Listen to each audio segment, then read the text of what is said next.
Llamé a Belén, ya presentación y me dijo que no, Ya está. no me parece un vago. Bueno, pues seguimos. Por suerte hemos logrado que Javier Padilla, que es a quien tengo aquí, a mi lado, gustosamente, haya llegado después de unos cuantos problemas de turbulencias o meteorológicos que le han llevado a Santander en vez de a Bilbao a las 8 de la mañana, que casi morimos del estrés cuando nos lo ha comunicado, pero que después hemos dicho, a ver, ya se hará, algo haremos, le retrasaremos hasta el final y, bueno, con suerte ya le tenemos aquí. No sé si, supongo que muchas de vosotras le conoceréis, para quien no le conozcáis, pues Javier Padilla es muchas cosas, yo creo, es médico de familia y comunidades, viene de Madrid, ha vivido muchos años en Sevilla, también en Granada, y hace unos pocos años que también es diputado de la Asamblea de Madrid un año, desde 2021, es verdad, ¿no? Desde verano de 2021 es diputado en la Asamblea de Madrid por el grupo Más Madrid y bueno, y Javi es muchas otras cosas. Javi yo creo que es un súper referente para muchos clínicos y clínicas, ¿no? que encuentran en él inspiración a nivel conceptual y teórica para muchas cosas en lo cotidiano que quizás sean complicadas de entender en la consulta, ¿no? Muchas de las cuales Belén también nos las ha explicado de manera maravillosa. Y es muy referente también para mucha gente que trabajamos en el ámbito de la salud pública porque con su aterrizaje, ¿no? Más desde su conocimiento de las trincheras de la primaria, pues ha logrado poner en palabras muchas de las cosas, ¿no? Y muchas de las cajitas de nuestros marcos teóricos, ¿no? De quienes somos, no somos sanitarios y sanitarias. Bueno, no sé, creo que no me voy a entretener más. Lo mejor es escucharle y, si os parece, después retomamos el turno de palabras. Así que, Javi, muchísimas gracias. Espero que hayas llegado entero, con la cabeza en su sitio y un gusto escucharte. Pues nada, Está encendido, ¿no? Sí. Muchísimas gracias por la invitación. Un placer siempre venir aquí y siempre estar con vosotras, la verdad. Bueno, la mañana ha empezado un poco atropellada. Si no pesaba por sobre mi cabeza lo suficiente el impacto ambiental de coger un avión Madrid-Bilbao, pues nos hemos hecho un paseíto por Santander para gastar un poquito más de combustible. Pero bueno, la verdad es que lo que más pena me da de haber llegado un poco más tarde es que me he perdido a Belén. Pero bueno, ya luego habrá que escucharla en vídeo. El título de la charla se llama El malestar, cuando estar mal es un sentimiento colectivo. Hoy hace 86 años del nacimiento de Alejandra Pizarnik, que es una poeta argentina, que básicamente leerse su antología podría servir para aprender lo que es el malestar en general. Hay una frase suya que para mí sirve para describir a la perfección cómo entiendo yo que se puede definir el malestar, que ella dice que hay gente que siente que la vida se ha olvidado de ellos.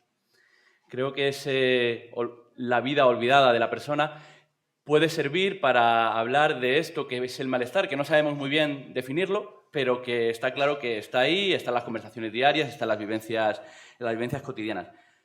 Voy a dividir la intervención en una primera parte sobre el hype de la salud mental, porque ahora todo el mundo habla de salud mental. Una segunda parte más dirigida a qué es el malestar y cómo lo conceptualizamos. Una tercera, a abordar muy brevemente el típico dilema o falso dilema de usted lo que necesita es un sindicato y no un psicólogo. Y para terminar un poco con, pues digamos, enganchando con otra frase de Alejandra Pizarnik para ver un poco cómo se terminaría esta reconstrucción de lo cotidiano, ¿no? La salud mental parece que está de moda, pero podríamos decir incluso que estar mal está de moda, ¿no? Uno enciende la tele, pone Amazon Prime, ve un documental de J Balvin donde aparece toda su música, conciertos, su pedazo de piso en Medellín, etcétera, etcétera. Y también te cuenta cómo la mayoría de los días tiene ganas de quitarse de en medio, ¿no? Uno le pasan por WhatsApp un vídeo de René, el de Calle 13, en el que cuenta cómo no puede salir de gira porque parece que se le hace un nudo en el pecho. Pone los Juegos Olímpicos y Simone Biles resulta que no comparece en su prueba estrella porque le da un ataque de ansiedad o algo que se categoriza como un problema de salud mental, ¿no? Hace La Sexta una campaña con Ana Pastor para hablar de los problemas de salud mental y de los problemas de salud mental resulta que no es una psicosis o un delirio, sino que es la ansiedad, la depresión y el insomnio, ¿no? Es decir, esto está en todo lo cotidiano. Lo que ocurre es que no es una cosa de ahora, ¿no? Y no es una cosa de ahora, y sí que quiero empezar hablando de 3 elementos que me parece que son clave a la hora de hablar de este malestar, y que 2 de ellos muestran que esto es una cosa que ya estaba ahí antes, simplemente no estaba en las bocas de las personas que tenían la legitimidad social para convertirlo en un tema mucho más presente, ¿no? Creo que este malestar puede entenderse desde 3 elementos concretos, que son la falta de seguridad o de certeza, la falta de esperanza y la falta de sensación de trascendencia, ¿no? Lo que también se podría llamar, a lo mejor, en otros ámbitos, de alguna manera, sentido de coherencia. Hay 2 de esos elementos que vienen de largo, que ya estaban aquí presentes, antes incluso de que muchos de vosotros y vosotras estuvierais en el mundo. El primero es el de la esperanza, el de la falta de esperanza. Yo creo que a nadie se le escapa que vivimos una especie de repliegue reaccionario, ¿no? En el cual el avance parece que es hacia atrás y en el cual parece que hemos cotidianizado que la frase "que me quede como estoy" sea casi el objetivo de toda una generación, ¿no? Nadie aspira a que sus hijos tengan unas vidas más fáciles de los que ha tenido uno mismo, y eso, más allá de que alguien venga ahora a poner unos datos a decir que no es verdad, es un sentimiento colectivo que creo que es bastante falsable, ¿no? Esto que se ha venido a llamar la cancelación del futuro por parte de Mark Fisher, o que también Marina Garcés habla de la condición póstuma, ¿no? Parece que en el siglo XX podíamos pensar el siglo XXI, pero en el siglo XXII todavía nos vamos a dar unos cuantos años más para ver si en el siglo XXI vamos a darnos unos cuantos años más para ver si hablar del siglo XXII es una cosa legítima, ¿no? Esa desesperanza, que ya parece que tiene largo recorrido, tiene otro aspecto que también tiene más largo recorrido y que es muy estructural, que es el de la sensación de pérdida de trascendencia. En unas sociedades en las cuales el empleo siempre ha jugado un papel fundamental y sigue jugando un papel fundamental, muy especialmente además en el ámbito de la socialización, mucho más que en el ámbito de la producción, nos encontramos con que necesitamos trabajos para vivir, pero la sociedad no necesita en absoluto la mayoría de nuestros trabajos. Hay una sobreproliferación de lo que podríamos llamar trabajos de mierda. El término no es mío, aunque parezca que sí. El término es del mismo que creó el concepto del precariado. Y eso, quieras que no, genera, por un lado, una precarización muy material, pero también genera una precarización de lo que son las expectativas de vida y la sensación de estar impactando para mejorar tu entorno, ¿no? Y luego hay una cosa de más reciente aparición, que es el de la certeza y la seguridad, ¿no? Hay un auge de la nostalgia, ¿no? Hay un auge de que, pues eso, del yo estudiaba en EGB, de a mí me gustaba de todo. Parece que los 90 fueron la mejor época que podíamos imaginar y parece que siempre queremos volver un poco hacia atrás. Y eso es una cosa que sí que está muy en el presente. Creo que la suma de estos 3 elementos conforman un cóctel perfecto para que cuando nos preguntan qué tal estamos, no digamos bien, ¿no? Y que para que haya un sentimiento colectivo de malestar. ¿Pero por qué ahora? Hay un libro que salió el año pasado en castellano, tiene algún año más en inglés, de Anne Boyer, que es una escritora, llamado Desmorir, está publicado por la editorial Sexto Piso, creo, que Anne Boyer dice la siguiente frase, dice: si el agotamiento es un tema que vuelve a estar de moda, es porque una sensación que una vez fue proletaria se ha convertido en una sensación de la totalidad proletarizada. Es decir, siempre ha habido gente que ha estado mal, siempre ha habido gente que ha tenido problemas de salud mental, quiera decir lo que quiera decir problemas de salud mental. El problema es que no era la gente que tenía la capacidad de hacer ver que eso era un sentimiento totalizador, que era un sentimiento que estaba ahí presente de forma muy importante y muy expandida. Esto ha hecho que la visibilización de los problemas de salud mental o del concepto de salud mental en sí se haya hecho a lomos de un tipo de padecimiento psíquico muy concreto. Esto está muy vinculado con lo último que le he escuchado decir a Belén sobre cómo los hombres han ocupado las narrativas, por ejemplo, en las películas de Ken Loach, con una invisibilización total de toda esa situación, circunstancia y padecimiento de las mujeres.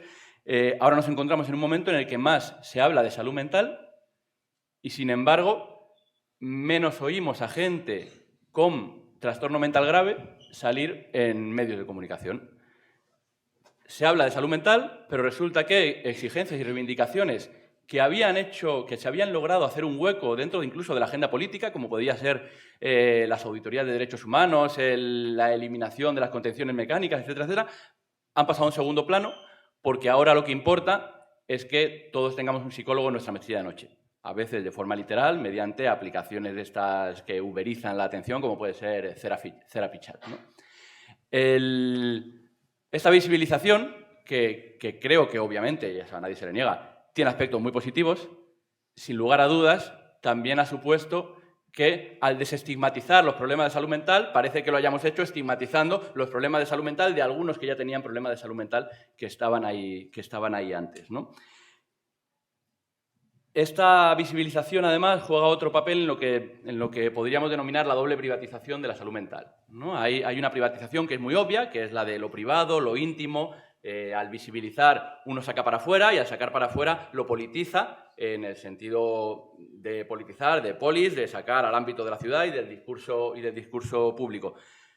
Pero, por otro lado, estamos viendo en el escenario actual cómo esa digamos, desprivatización del discurso como algo íntimo sí que está aumentando la privatización entendida como la mercantilización de ese mismo ámbito, ¿no? Desprivatizo el discurso, pero a la vez que desprivatizo, eso se convierte en un ámbito en el cual lo privado ve una oportunidad de negocio. Una oportunidad de negocio entendida como incluso como una frivolización, como puede ser en Madrid, que se ha abierto un sitio llamado La Llorería, que es para que la gente vaya a llorar mientras se hace fotos y para colgarlas en Instagram. Sí, toda la bazofia que os podéis imaginar, en Madrid vais a encontrar alguna sucursal. Pero luego también otras como puede ser Therapy Chat, que es para terapia online con increíble precarización de los profesionales que allí trabajen, o a mayor escala, y lo más obvio, como es la entrada de fondos buitre en las unidades de larga estancia de todos los complejos relacionados con el ámbito de la discapacidad y la salud mental, ¿no? Entonces, partiendo de esta visibilización y de saber que la visibilización tiene aspectos positivos y tiene aspectos negativos, creo que sí, que ahora ya podemos intentar hablar de qué queremos decir cuando hablamos del malestar, ¿no?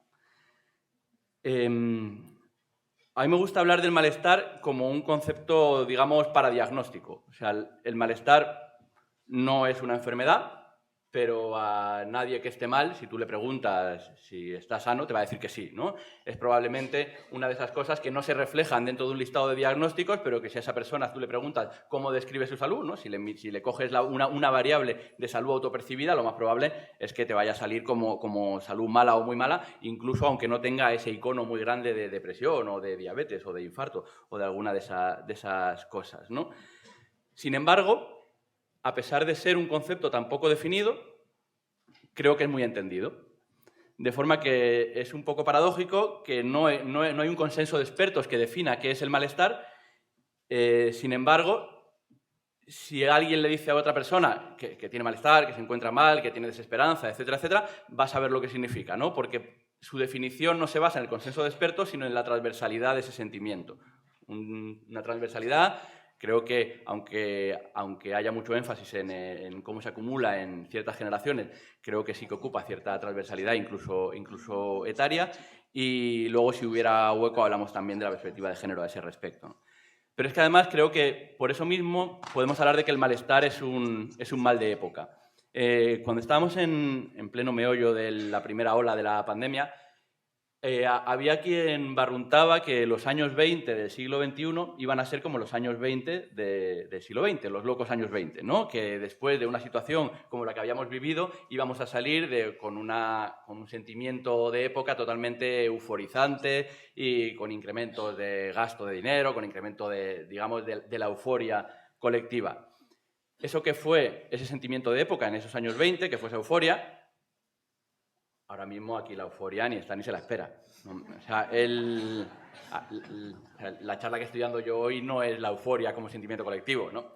La única euforia que conocemos es la de una serie que tiene muy poco de euforia y mucho de malestar, ¿no?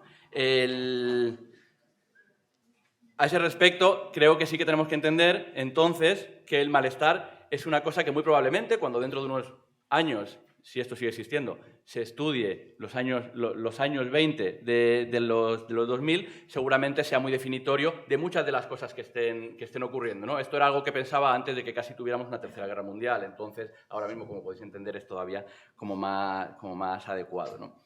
Un sentimiento de época con dos características clave. La primera es que es colectivo, pero parte de una vivencia individual y totalmente singular. Creo que todos nosotros, en el momento en el que nos sentimos con una sensación de desesperanza, lo anclamos a un relato biográfico nuestro e indistinguible, concreto. Pero si le pasa a todo el mundo, tan singular no será, ¿no? O sea, la gran pregunta sobre el malestar es cómo puede ser colectivo algo que me pasa a mí a raíz de algo que solo me ha ocurrido a mí, ¿no? Esa sería una de las características del malestar, y la otra característica sería que cuando yo proyecto a futuro no tengo la sensación de que las causas que lo han generado vayan a verse resuelto de forma espontánea, ¿no? Esa especie de desesperanza alargada en el tiempo yo creo que sería lo definitorio del malestar. Si bien he dicho antes que creía que, en general, cuando hablábamos de salud mental en los términos en los que se estaba hablando socialmente, había tres elementos clave, que eran la esperanza, la trascendencia y la certeza o la seguridad, creo que al hablar del malestar hay tres cosas que podrían, digamos, superponerse, que por un lado sería esa falta de esperanza, sería superponible con lo que se ha venido a denominar la cancelación del futuro, ¿no? La sensación de que no hay futuro más allá, esa sensación de que, con la famosa frase de que es más fácil pensar el fin del mundo que el fin del capitalismo, que es más fácil pensar que una guerra nuclear acabe con el mundo que después de la pandemia hayamos conseguido unos estándares de cambios sociales que nos permitan vivir mejor, ¿no? Lo tenemos muy cercano y es muy claramente ejemplificable. Eso sería con respecto al futuro. Hay también un agotamiento del presente, entendiendo el agotamiento del presente como la incapacidad del presente para darnos unas herramientas de subsistencia y de realización personal fundamentales, pero también como el presente nos agota, ¿no? Un poco retrotrayéndome a la frase de Anne Boyer que había dicho anteriormente. Y luego hay una añoranza del pasado, que sería lo superponible a esa falta de seguridad y de certezas que nos hace mirar hacia atrás, ¿no? Entonces, cancelación del futuro, agotamiento del presente y añoranza del pasado sería ese combo que, digamos, generaría el ecosistema perfecto para esta situación de malestar. Sin embargo, y después de toda esta bajona, creo que el concepto de malestar tiene una capacidad, o sea, tiene un potencial aglutinador que puede ser enganchado para procesos de cambio, ¿no? Y eso sí que me parece especialmente relevante. Antes de pasar al siguiente punto, sí que quería hacer un comentario, porque creo que sí que es muy relevante y que ayuda a entender por qué es posible que el malestar como sentimiento colectivo esté muy presente ahora mismo en el debate de lo público. Una de las cosas que ha ocurrido, que está muy relacionada con la falta de seguridad y de certezas, es que hay generaciones que empiezan a tener un papel en el ámbito de la construcción del discurso colectivo que no han vivido otra cosa que no fuera una gran crisis, ¿no? En el año 2008 empezamos con la crisis económica, que no terminó nunca, en 2020 con la crisis del COVID, pero es que estas generaciones son las primeras para las cuales la crisis ecológica no es una cosa de sus hijos, sino que es una cosa percibida como propia, ¿no? Es decir, esa vivencia en el mundo de las muchas crisis creo que también supone un escenario muy positivo en el cual lo que anteriormente era concebido como fracasos individuales, ahora son concebidos como fallas del sistema. Es decir, yo no estoy en la mierda porque no me lo he currado, yo estoy en la mierda porque el sistema es una mierda. Y esa visibilización, se genera especialmente en el ámbito de esa generación que se ha venido a denominar despectivamente la generación de cristal, pero que creo que muy acertadamente el periódico El Salto titulaba Generación de cristal por frágil o por transparente, ¿no? Creo que habitualmente se utiliza por frágil, ¿no? Los ofendiditos, etcétera, etcétera, pero creo que tiene mucho mayor validez su uso por esa transparencia, y además creo que esa transparencia sí que ha hecho que se hable del padecimiento psíquico en unos términos colectivos que a lo mejor otras generaciones han tenido mucho más difícil hablar de ello, ¿no? Hay quien puede decirme, ya bueno, pero ¿cómo se compatibiliza esa idea de tener los elementos digamos, idóneos para colectivizar este sufrimiento con la existencia de gente y de discursos muy popularizados como el chocas, ¿no? Bueno, pues en todas las generaciones hay parásitos sociales y en estas ocasiones pues hacen streaming. Pero en términos generales creo que la vivencia del malestar sí que se está manifestando, especialmente en las nuevas generaciones, como una vivencia del malestar mucho más colectivizado. El tercer elemento del que comentamos que iba a hablar era el relacionado con un falso dilema que suele anteponerse cuando se presentan padecimientos psíquicos que tienen causas sociales. A los que sois más jóvenes seguramente esta frase no os dice nada, pero sí que hay una frase muy recurrente, y muy recurrente especialmente en el ámbito clínico, tanto en atención primaria como en salud mental, en general, de la gente que trabaja con la comunidad, que es lo de usted lo que necesita no es un psicólogo, sino que lo que necesita es un sindicato. Más allá de decirle a la gente lo que necesita, que es una cosa que a los clínicos nos suele molar bastante, ¿no?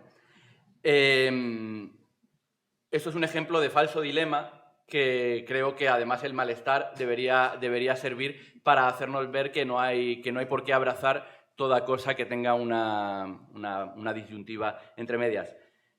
El sindicato es necesario, el terapeuta es necesario, y lo que no es necesario es hacer como si fueran equivalentes y hacer como si fueran comparables. Claro que mucha gente va a necesitar terapia, claro que mucha gente no va a necesitar terapia, claro que a mucha gente la terapia le va a hacer muy bien, claro que a mucha gente la terapia no le va a hacer muy bien, pero el beneficio de esa terapia va a ser principalmente de la persona que recibe esa terapia. Sin embargo, si yo me sindico, tú te beneficias. La diferencia principal entre esos dos ámbitos, el sindicato y el terapeuta, no radica en la causa a la que van a hacer frente, sino que radica en la capacidad de beneficiarnos todos y todas del beneficio que se genera con que se hipertrofie uno de esos ámbitos que es el ámbito sindical, ¿no? Esto no quiere decir que no haya acciones individuales que tengan beneficios colectivos. Del salario mínimo interprofesional se beneficia cada uno individualmente, y creo que los beneficios colectivos de vivir en una sociedad con un salario mínimo interprofesional, con una renta garantizada, con una renta básica universal a más escalar, creo que son obvios, ¿no? Entonces creo que esto es un elemento a tener en cuenta, que cuando tenemos herramientas variadas, esas herramientas no tienen por qué ser excluyentes. Y la diferencia entre esas herramientas más obvia, que puede ser la de que una va dirigida a los determinantes sociales de salud y otra va simplemente a hacer un poco de chapa y pintura para reinstaurar, reinsertar a las personas en el ámbito productivo, a lo mejor las diferencias están más relacionadas con que una tiene beneficios colectivos y otra tiene unos beneficios individuales, bien llevada, con tiempo, etcétera, etcétera, que luego ya pues está claro que habría que ver en qué manera y de qué forma eso se operativiza en el ámbito de lo real, ¿no? Y luego estaría este último punto, que hay una frase de Alejandra Pizarnik, de la que os he hablado antes, que dice: imposible vivir siempre en estado de catástrofe. Si bien todo lo anterior era el estado de catástrofe, sabemos que ahí no podemos vivir siempre.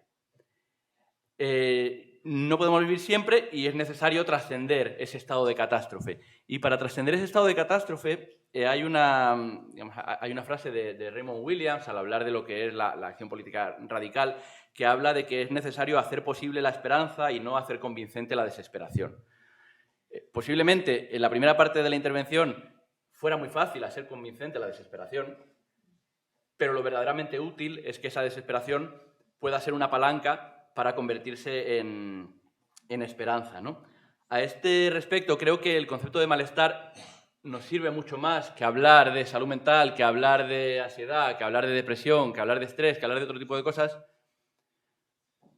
porque, primero, estamos mal básicamente porque reconocemos el deseo de estar bien. O sea, el malestar tiene una oposición muy inmediata. Pero es que además el malestar está muy vinculado con otro concepto que también se ha convertido muy mainstream durante la pandemia, que es el de la vulnerabilidad.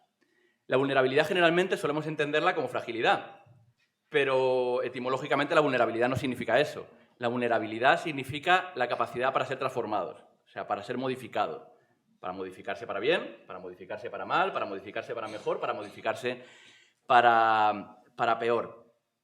Desde esa perspectiva, el malestar nos debería situar en una situación de vulnerabilidad en la cual el cambio sea posible, ¿no? Hay un par de conceptos que sí que han salido últimamente que a mí me parecen además como muy atractivos, porque todo este discurso está claro que tiene que tener una parte, digamos, de enganchar para tener esa capacidad de cambio, que es el de fuerza vulnerable, que decía Amador Fernández Sabater, y el de la coalición de los frágiles, que decía Íñigo Errejón en relación también con palabras de Remedios Zafran.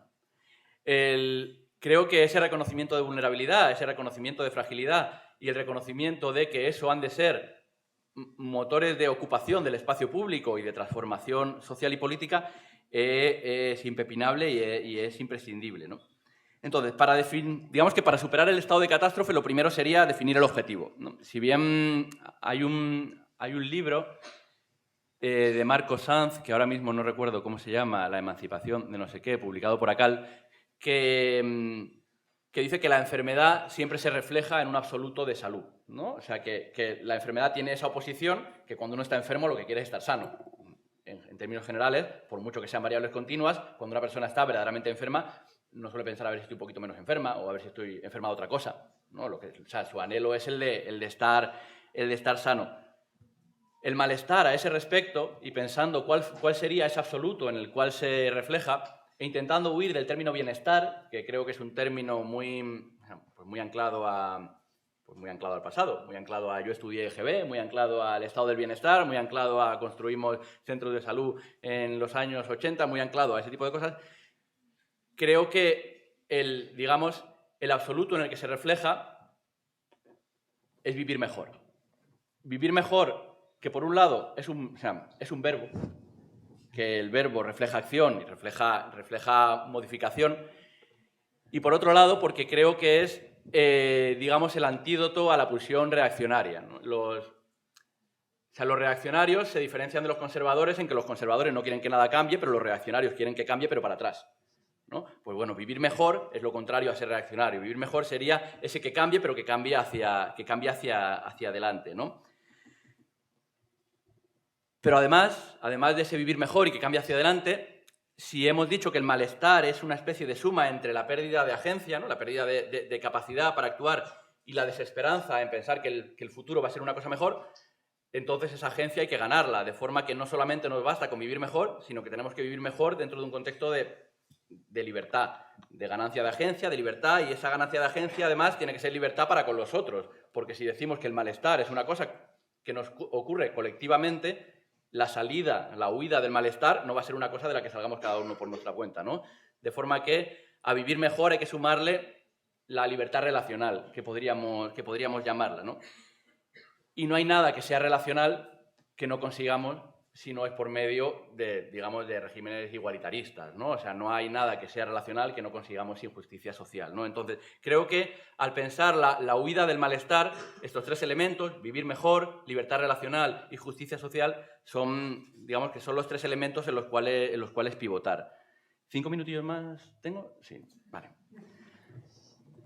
Entonces, estoy viendo qué es lo que me voy a saltar. Vale.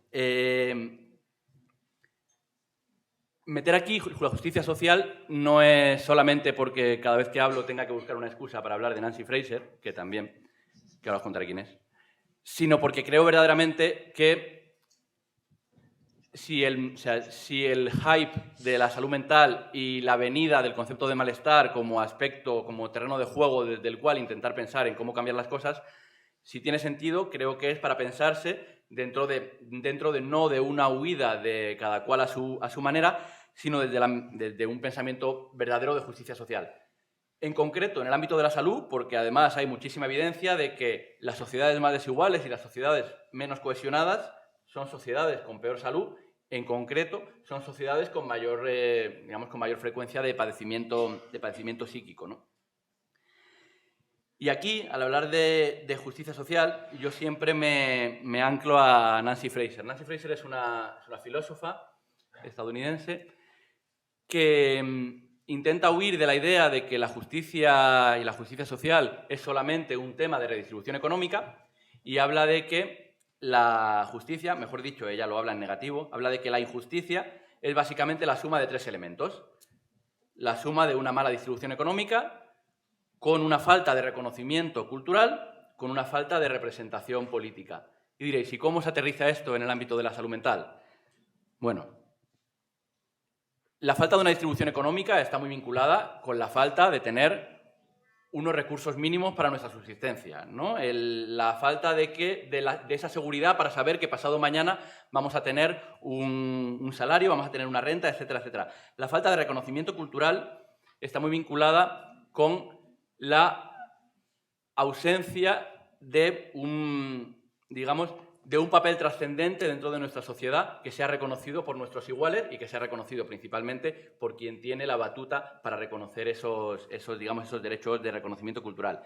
Y la falta de representación política, muy vinculada con lo que hemos dicho, con 2 aspectos. Por un lado, con lo que hemos dicho lo primero, y es que estamos ahora mismo en un contexto de hype de la salud mental en la cual se han expropiado, se han acallado las voces que ya hablaban y sobre todo padecían, por un lado, algunas prácticas en el ámbito de la salud mental institucionalizada, pero por otro lado el padecimiento psíquico, pero además también porque hay muchas generaciones que están viendo cómo se les expropia esa capacidad de representación política a la hora de incidir sobre el futuro. Esa cancelación del futuro que dice, no, el futuro mañana no existe, así que tampoco te esfuerces en tener una representación para cambiarlo, porque no es ni siquiera una posibilidad.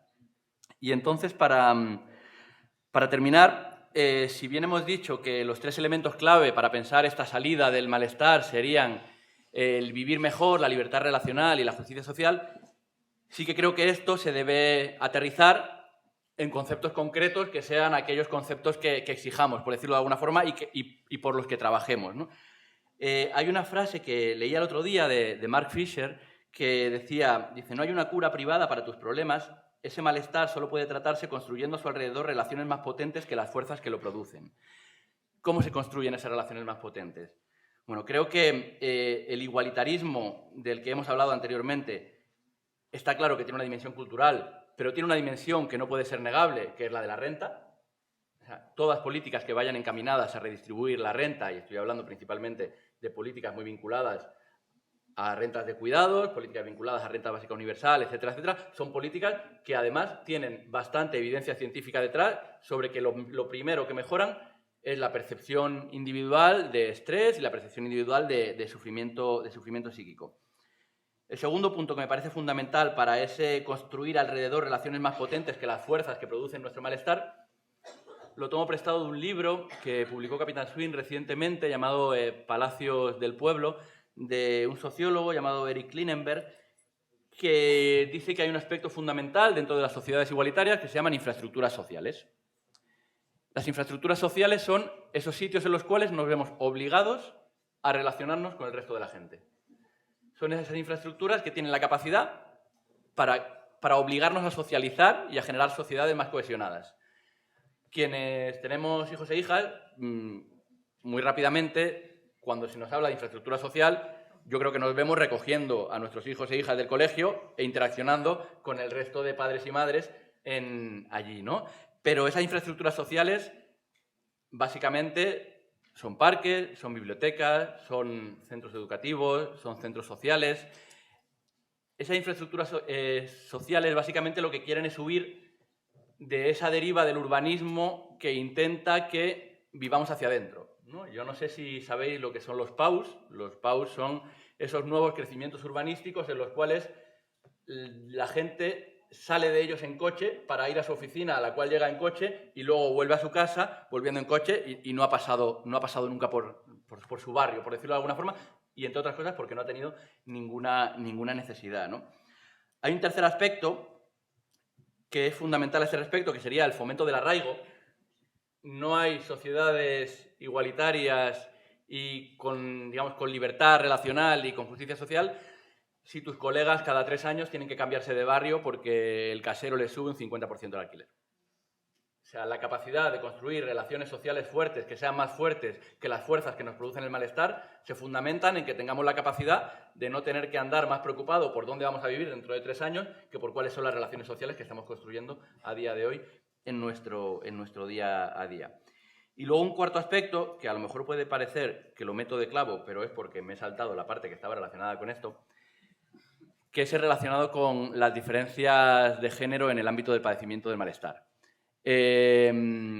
Ahora no da tiempo a que lo hablemos, no sé si en algún momento dará tiempo, o muy probablemente Belén haya hablado de ello. Creo que todas las políticas encaminadas a la supresión de la división sexual del trabajo son políticas que podemos pensar dentro del ámbito de la ganancia de un vivir mejor, más libre y más justo. Y nada más.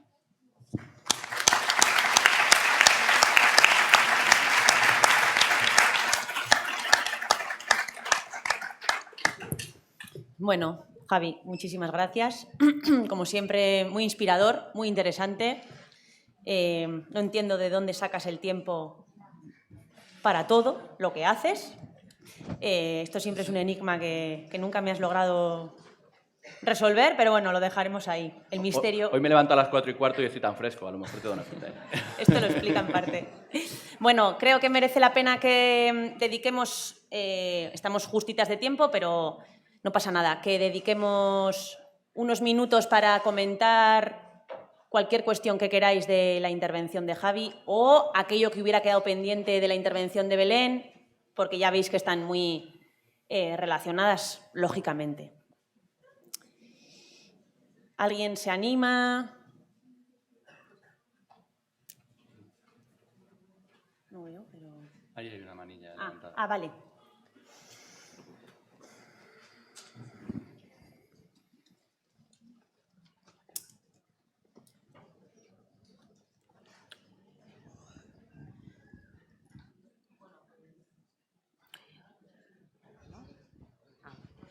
Bueno, pues primero muchas gracias porque yo creo que los dos han sido como dos discursos muy potentes y pues de reflexionar luego en casa esto y pensar muchas cosas. Y bueno, con lo que nos has comentado también, bueno, me gustaría compartir una reflexión que hicimos hace poco, unas semanas, ¿no? Con el tema de la crisis, de la pandemia también. Yo creo que sí hubo un momento muy bonito, ¿no? Que comentamos, ¿no? Cuando el sistema falló, hubo, ¿no?, un poco como una revolución de lo comunitario, ¿no? Lo comunitario salió, la gente empezó, ¿no? Se empezaron a crear esas redes y luego, curiosamente, pero bueno, lo digo curiosamente como crítica, ¿no?, todo aquello se ha aplastado, ¿no? Porque yo creo que fue un momento muy potente y que podía haber sido un momento muy potente para generar estos cambios.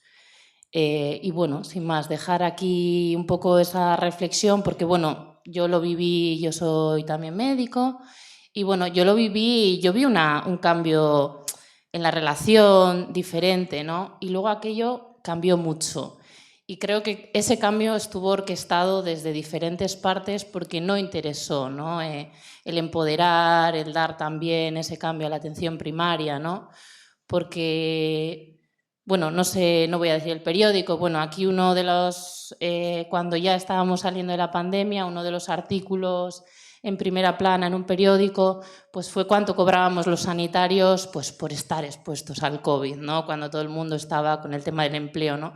Yo creo que esto fue orquestado y yo creo que había un interés y un poco dejar también abierto que a veces hablamos desde lo individual, pero realmente el problema no somos solo nosotros, ¿no? Yo creo que el problema es el sistema y todos los fallos que estamos comentando, todas las cosas que nos pueden surgir, yo creo que no es solo lo individual, ¿no? Porque a veces cuando hablamos desde lo individual, la sensación da que tenemos que cambiar nosotros, ¿no? Esto es un poco lo que el sistema nos dice.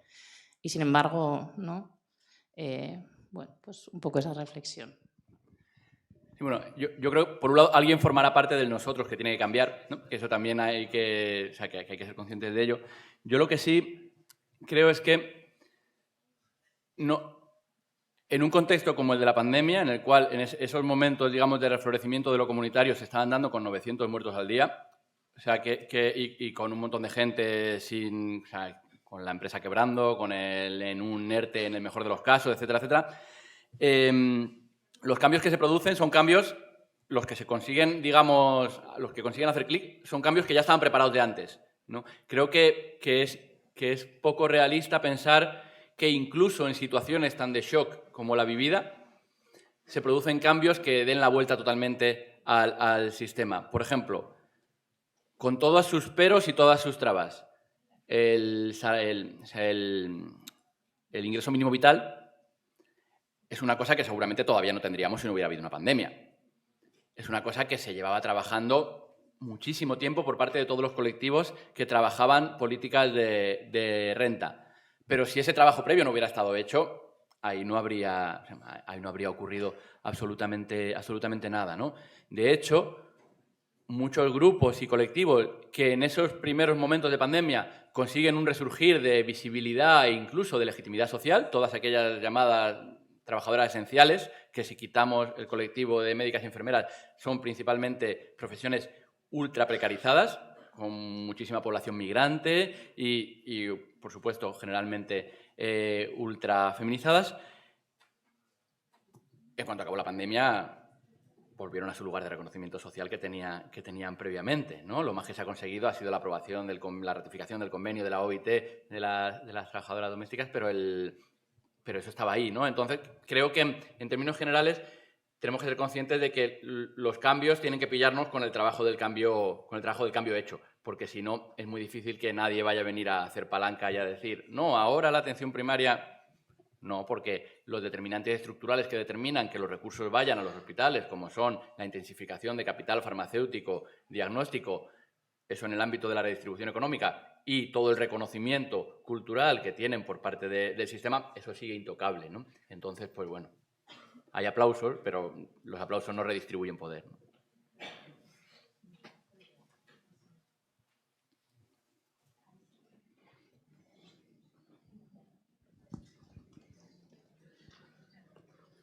Es que ricasco.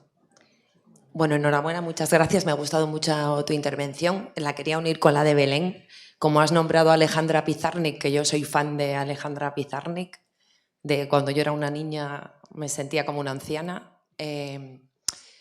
Alejandra Pizarnik se suicidó, que igual hay gente que no lo sabe, pero yo querría reivindicar todas las poetas suicidas que ha habido, muchas latinoamericanas, como Alfonsina Storni, como Violeta Parra, como Anne Sexton, como Silvia Plath, muchas de los años 50, cuando las mujeres volvieron otra vez a sus casas después de la Segunda Guerra Mundial, que habían salido a los puestos de trabajo, que por eso creo que el trabajo también, el sentido de agencia es importante. Volver a casa al ámbito doméstico es algo que enferma a cualquier ser humano, por reivindicar la parte esta de agencia de las mujeres y por decir que las mujeres no somos un colectivo, somos la mitad de la humanidad. Eso es algo muy importante y creo que hasta que los cuidados no estén en el centro de las políticas, en el centro, y se democraticen, muchas veces hablando con lo del tiempo, que comentaba ahora, no lo digo por ti, no te conozco y bueno, me ha encantado tu presentación, pero que yo muchas veces cuando veía a mis profesores y decía, ¿de dónde sacan el tiempo? Yo sí sé de dónde sacaban el tiempo. Porque quienes se encargaban del cuidado de las criaturas, de quienes se encargaban de las tareas domésticas, quienes se encargaban de sus madres y sus padres, eran las mujeres. Entonces ellos tenían tiempo para hacer estancias fuera, para hacer sus doctorados, para publicar, y nosotras no. No era porque no tuviéramos capacidad, era porque no teníamos tiempo, sin más. Y eso lo quería señalar sin más, ¿eh? Es que ricasco.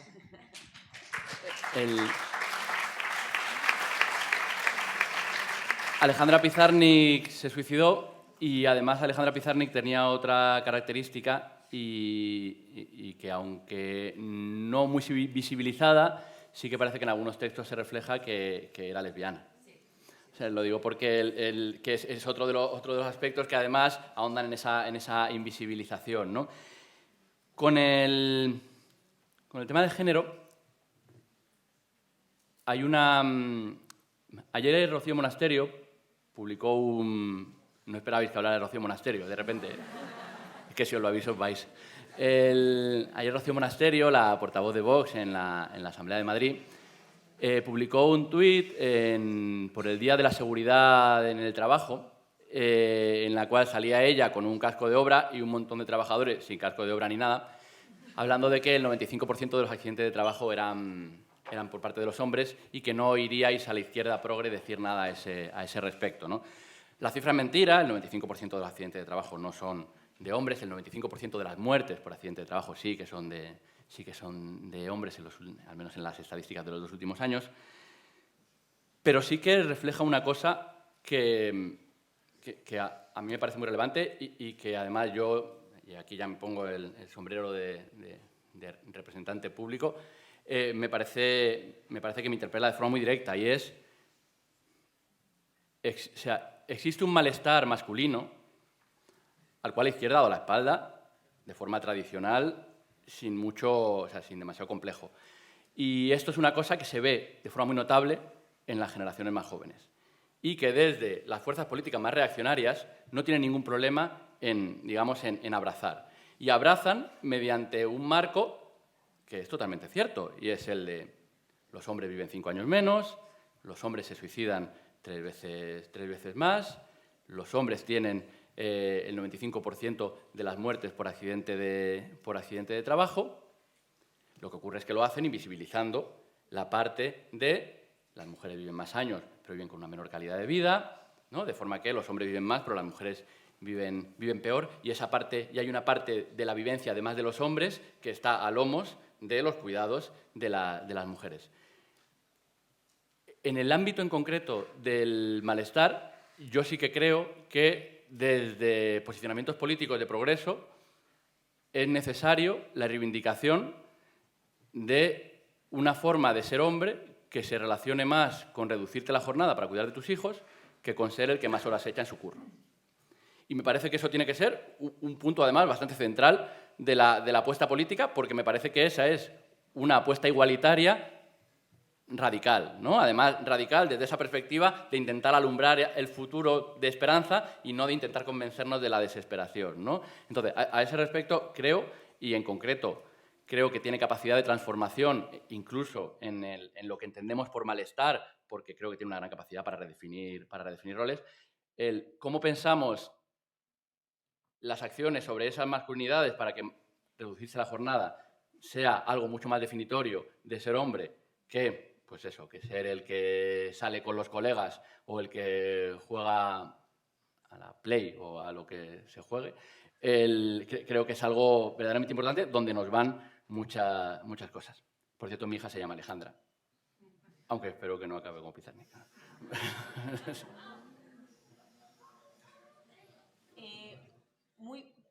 Muy breve, porfa, porque...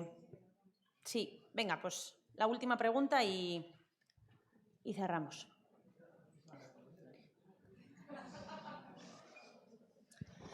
No es una pregunta, es un comentario. Bueno, en primer lugar, Javi, gracias por visibilizar a la gente que está encerrada detrás de los muros, sean de un hospital de tercer nivel o de un psiquiátrico clásico. Seguimos olvidando a las personas con un sufrimiento extremo que están psiquiatrizadas y ese es un malestar también social. Y luego, como parece que hay un poco de rabia en el ambiente, quiero hablar también de la rabia en positivo. Teníamos aquí una enfermera que ha hecho un resumen de la ponencia de Belén desde la rabia, porque supongo que desde la juventud de haber salido de la universidad y sobre todo desde la carrera de enfermería que nos forman para un cuidado holístico, luego pues te encuentras con el sistema sanitario que tenemos y te embajonas y te entristece y dices, hostia, tú, ¿qué daño hacemos cuando hemos venido aquí? Pues a cuidar y hacer el bien, ¿no? Entonces, recogiendo la rabia que tiene esta chica, también me ha parecido muy interesante lo primero que ha comentado la estudiante de políticas, lo primero que ha dicho es, yo vengo del activismo gordo, pero enseguida se ha quedado eso camuflado por la identidad del diagnóstico. Y eso quiere decir que, joder, seremos sanitarias, seremos lo que seamos, pero somos todas dependientes, somos todas pacientes del sistema sanitario. Y como dependientes que somos, hay que reconocer que cuando se establece una relación de dependencia con nuestros terapeutas, también estamos en riesgo de que haya una relación de abuso y de maltrato. Y para sobrevivir a ello, a veces la única herramienta que tenemos muchas personas es a través de la identidad del diagnóstico. Y, joder, qué potente lo que has dicho de estoy sobreviviendo a este diagnóstico y ahora necesito otra entidad diagnóstica para que mi identidad, o sea, para poder abandonar este malestar. Y yo creo que ahí lo has dicho muy bien, vienes del activismo gordo, igual esa tercera esfera que no es las estructuras del poder de salud, es tejer otro tipo de cuidados. Y ojalá pasen a primer nivel y esa rabia pueda ser movilizadora. Y ya como resumen de un pequeño ejemplo, hace un tiempo en Ecuador Echea se hizo como un taller de fanzines donde nos juntamos unas cuantas chicas a hacer fanzines con perspectiva feminista, y lo que nos encontramos fue que estuvimos hablando de nosotras, pero también del malestar de nuestras abuelas y cómo eso pudo movilizar y dar sentido al malestar que tenemos ahora, trascender nuestra identidad. O sea, nos encontramos como personas que éramos pares, la mayoría mujeres, algunas disidentes de género también, y cómo eso, o sea, cuando estableces una relación de par y te dejas atrás un poco el rol profesional y el título académico que te da cierto poder, puedes empezar a construir una narrativa que rompa, que reestructure y que dé un poquito de cariño. Entonces, pues bueno, la rabia esta que está aquí, pues a ver si puede ser movilizadora. Mandamos a tomar por culo a la entidad diagnóstica y que nos den por culo con placer, y ya está.